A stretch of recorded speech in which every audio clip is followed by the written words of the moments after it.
The original Thunderbird, John Proudstar, is set to spread his wings and fly high once again in the pages of giant-size X-Men Thunderbird issue number 1. A brand new special one-shot brought to us courtesy of comics scribe Steve Orlando and AEW wrestling star Nyla Rose. What'll happen next? Well, let's hop on in together and find out, shall we? So then, as we join the book, we see John Proudstar coming out of his own egg at the hatchery. Again, if you know your X-Men history, you'll know that Thunderbird is probably one of the oldest X-Men overall, and also the very first to die on a mission for Xavier. Which is why in my own headcanon I always thought it was a little strange that they waited so long to bring the original Thunderbird back to life. Maybe it had to do with the fact that John was always kind of a pain in the ass for Xavier and wasn't afraid to call him on his bullshit even back in the day. It's perhaps for all those reasons and more you won't be surprised to realize that Thunderbird doesn't stick around on Krakoa that long. He sees the island as a reservation. And that because he's so old, there's a whole giant generation of young mutants who don't know him, don't know his struggle, and can't relate to him. Hell, John even further goes on to say that his death has been built up to the point where he's almost a martyr to mutant kind right now, and well, he's not a martyr, he's just a regular dude who wants to go back home to Apache country. Now you're probably thinking, well wait, doesn't he want to see his brother, James Proudstar? Well, the way John puts it, James was a kid when he died, and he probably has lots of important mutant business to see to right now. All John really wants to do is go back home and see his grandma. Unfortunately, the res that he grew up on has fallen on even harder times since he left. I gotta say, I love the attention to detail in this story. One of the res girls wears a shirt that says Skoden, which is probably one of my favorite native turns of phrase ever. Now, where is John's grandma? Well, apparently she got rounded up with a bunch of other elders by the police. A bunch of government types had come around not too long ago and pressured the res into signing away exclusive rights to their X genes within their own very citizens. Now, if that sounds like an eminent domain land grab but on human bodies, you're 100% correct. John's grandma and the other elders refused to give up which residents on the res had X genes, and because of that, the cops took them all in. The cops are, of course, only playing middleman, though, for a much more devious force, the Heritage Initiative. You may remember these villains if you were reading Mark Guggenheim's X-Men Gold back in the day. What sets the Initiative apart from other anti-mutant hate groups like the Friends of Humanity or the Purifiers is that these guys see mutant kind as a resource that needs to be tapped. They don't want to just kill mutant kind outright, they want to bleed them dry for everything that they're worth. And again, when you remember that John Proudstar is an Apache and the very sad history his people have had dealing with the American government and basically the same sort of behavior, yeah, it all starts to line up, doesn't it? Thunderbird makes his way to the police station to get to the bottom of this, and along the way he shows off his brand new costume, complete with a bunch of turquoise, which might not seem like much from the outsider looking in, but to native peoples it means a whole lot. Turquoise is alive, it's sacred. And wearing it as part of his superhero costume is a good way to represent John's own personal sense of rebirth. He's not just wearing the circus suit and the domino mask anymore. In fact, hey, David Cutler, the artist on this book, just so happens to be a member of the Micmac Nation too. Meaning that if you're keeping track, this book was co-written by a native person and actually penciled by a native person too, which is pretty damn cool. Proudstar is able to make short work of all the racist cops who are quick to throw around all the worst sort of native stereotypes you can imagine. John helps his people escape, but in a very sad turn, none of them seem to recognize him, and none are willing to stand by him when the Initiative and their leader end up making the scene. Now, who is the current leader of the Human Initiative? Well, his name is Edwin Martinek, and if you're a fan of old X-Force stories, that name should sound familiar to you. Thunderbird never exactly lived long enough to get a good roster of recurring villains, but this guy is actually responsible for killing John's own mother with radiation. So yeah, there's a whole lot of bad blood and a big old score to settle amongst these two. And hey, did I mention that Martinek also just so happens to be some sort of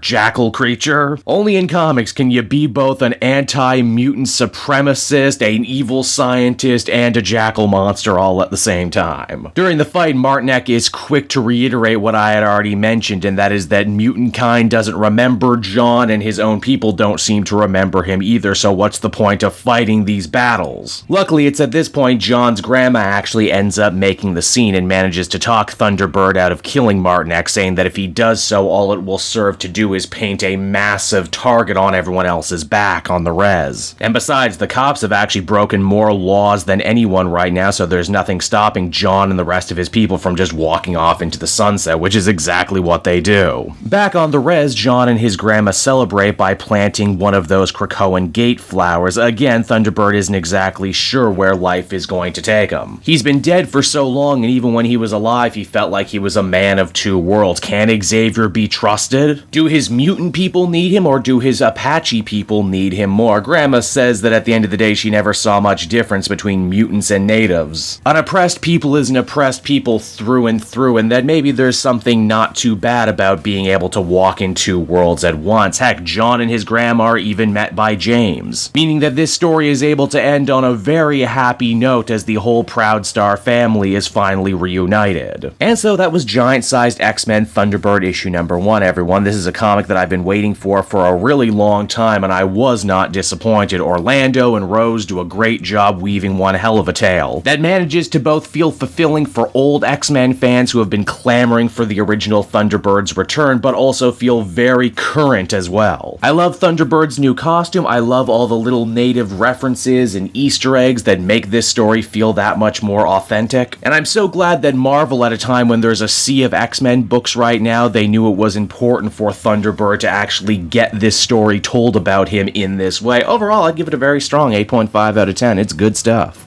Hey there everyone, it's your old pal Cape Jewel, and if you're seeing me right now, that means you watched to the end of the video, which I am very appreciative of. It really helps drive engagement and retention and all that other good YouTube stuff. So does liking and commenting. Wink wink. If you like my content too, you should check out my Patreon page. We just redid all the tiers, so there's a ton of great rewards. You can become a patron for as little as $1 a month, and well, it would just really help me out. It's never expected, but always appreciated. So until next time, everyone, I've been Cape Joel, and I will see you next time. Bye-bye.